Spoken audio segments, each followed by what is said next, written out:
apresenta audiolivro Pensamento e Vida, obra psicografada por Chico Xavier e ditada pelo Espírito Emmanuel. Capítulo 28. Enfermidade. Ninguém poderá dizer que toda enfermidade, a rigor, esteja vinculada aos processos de elaboração da vida mental, mas todos podemos garantir que os processos de elaboração da vida mental guardam positiva influenciação sobre todas as doenças. Há moléstias que têm, sem dúvida, função preponderante nos serviços de purificação do espírito, surgindo com a criatura no berço ou seguindo-a, por anos a fio, na direção do túmulo. As inibições congeniais, as mutilações imprevistas e as enfermidades dificilmente curáveis catalogam-se, indiscutivelmente, na tabela das provações necessárias, como certos medicamentos imprescindíveis figuram na ficha de socorro ao doente.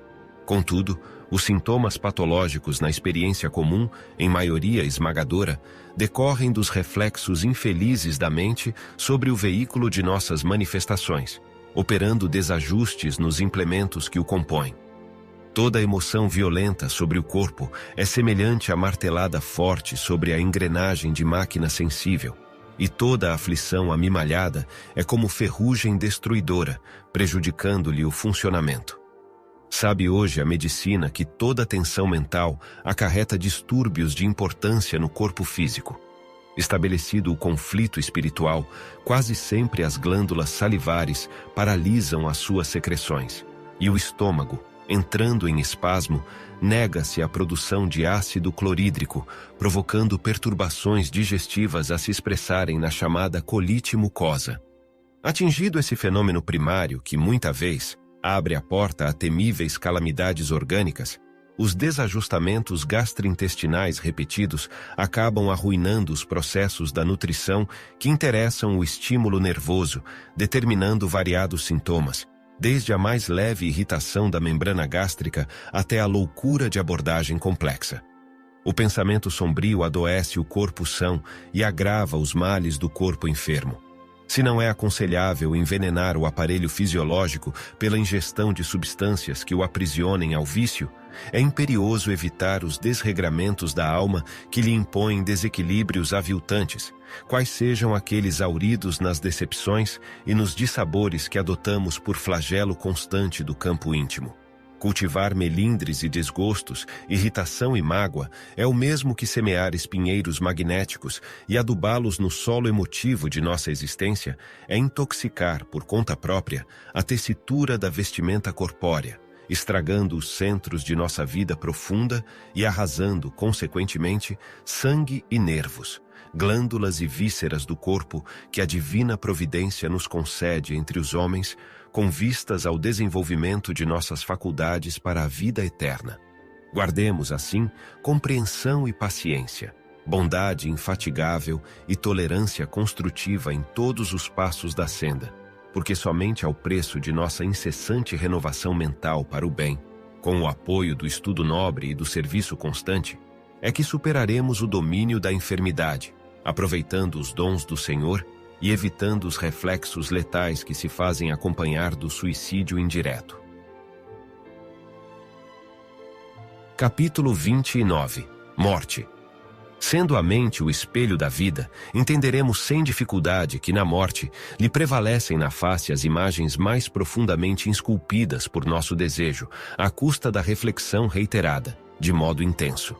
Guardando o pensamento, plasma fluídico, a precisa faculdade de substancializar suas próprias criações, imprimindo-lhes vitalidade e movimento temporários, a maioria das criaturas terrestres, na transição do sepulcro, é naturalmente obcecada pelos quadros da própria imaginação, aprisionada a fenômenos alucinatórios, qual acontece no sono comum, dentro do qual, na maioria das circunstâncias, a individualidade reencarnada, em vez de retirar-se do aparelho físico, descansa em conexão com ele mesmo, sofrendo os reflexos das sensações primárias a que ainda se ajusta.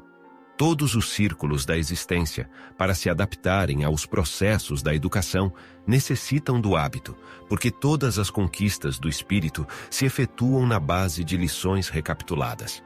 As classes são vastos setores de trabalho específico, plasmando, por intermédio de longa repercussão, os objetivos que lhes são peculiares naqueles que as compõem. É assim que o jovem destinado a essa ou aquela carreira é submetido, nos bancos escolares, a determinadas disciplinas, incluindo a experiência anterior dos orientadores que lhe precederam os passos na senda profissional escolhida. O futuro militar aprenderá desde cedo a manejar os instrumentos de guerra, cultuando as instruções dos grandes chefes de estratégia, e o médico por vindouro deverá repetir, por anos sucessivos, os ensinos e experimentos dos especialistas antes do juramento hipocrático. Em todas as escolas de formação, vemos professores ajustando a infância, a mocidade e a madureza aos princípios consagrados, nesse ou naquele ramo de estudo, fixando-lhes personalidade particular para determinados fins, sobre o alicerce da reflexão mental sistemática em forma de lições persistentes e progressivas. Um diploma universitário é, no fundo, o pergaminho confirmativo do tempo de recapitulações indispensáveis ao domínio do aprendiz em certo campo de conhecimento para efeito de serviço nas linhas da coletividade. Segundo o mesmo princípio, a morte nos confere a certidão das experiências repetidas a que nos adaptamos, de vez que cada espírito, mais ou menos, se transforma naquilo que imagina. É deste modo que ela, a morte, extrai a soma de nosso conteúdo mental, compelindo-nos a viver transitoriamente dentro dele. Se esse conteúdo é o bem, teremos a nossa parcela de céu, correspondente ao melhor da construção que efetuamos em nós, e se esse conteúdo é o mal, estaremos necessariamente detidos na parcela de inferno que corresponda aos males de nossa autoria, até que se extinga o inferno de purgação merecida, criado por nós mesmos na intimidade da consciência.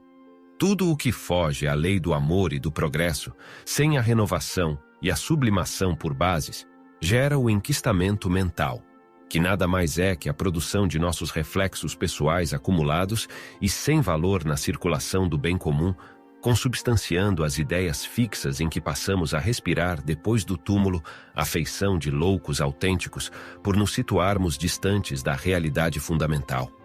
É por essa razão que morrer significa penetrar mais profundamente no mundo de nós mesmos, consumindo longo tempo em despir a túnica de nossos reflexos menos felizes, metamorfoseados em região alucinatória decorrente do nosso monoideísmo na sombra, ou transferindo-nos simplesmente de plano, melhorando o clima de nossos reflexos ajustados ao bem, avançando em degraus consequentes para novos horizontes de ascensão e de luz. Capítulo 30. Amor. O amor puro é o reflexo do Criador em todas as criaturas. Brilha em tudo e em tudo palpita na mesma vibração de sabedoria e beleza. É fundamento da vida e justiça de toda a lei. Surge, sublime, no equilíbrio dos mundos erguidos à glória da imensidade, quanto nas flores anônimas esquecidas no campo. Nele fulgura, generosa, a alma de todas as grandes religiões que aparecem, no curso das civilizações, por sistemas de fé à procura da comunhão com a bondade celeste, e nele se enraiza todo o impulso de solidariedade entre os homens. Plasma divino com que Deus envolve tudo o que é criado. O amor é o hálito dele mesmo, penetrando o universo. Vemo-lo assim como silenciosa esperança do céu, aguardando a evolução de todos os princípios e respeitando a decisão de todas as consciências. Mercê de semelhante bênção, cada ser é acalentado no degrau da vida em que se encontra. O verme é amado pelo Senhor, que lhe concede milhares e milhares de séculos, para levantar-se da viscosidade do abismo, tanto quanto o anjo que o representa junto do verme. A seiva que nutre a rosa é a mesma que alimenta o espinho dilacerante. Na árvore em que se aninha o pássaro indefeso, pode acolher-se a serpente com as suas armas de morte. No espaço de uma penitenciária, respira, com a mesma segurança, o criminoso que lhe padece as grades de sofrimento e o correto administrador que lhe garante a ordem. O amor, repetimos, é o reflexo de Deus, nosso Pai, que se compadece de todos e que a ninguém violenta, embora, em razão do mesmo amor infinito com que nos ama, determine que estejamos sempre sob a lei da responsabilidade que se manifesta para cada consciência, de acordo com as suas próprias obras. E amando-nos, permite o Senhor perlustrarmos sem prazo o caminho de ascensão para Ele, concedendo-nos, quando impensadamente nos consagramos ao mal, a própria eternidade para reconciliar-nos com o bem, que é a sua regra imutável. Herdeiros dele que somos, raios de sua inteligência infinita, e sendo ele mesmo o amor eterno de toda a criação, em tudo e em toda parte, é da legislação por ele estatuída que cada espírito reflita livremente aquilo que mais ame, transformando-se aqui e ali, na luz ou na treva, na alegria ou na dor a que empenhe o coração.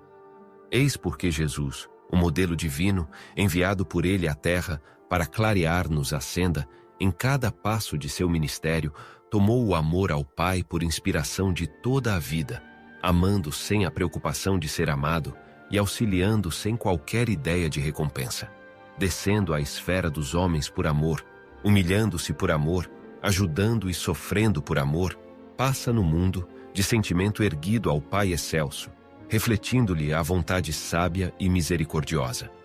E para que a vida e o pensamento de todos nós lhe retratem as pegadas de luz, legou-nos em nome de Deus a sua fórmula inesquecível: amai-vos uns aos outros como eu vos amei.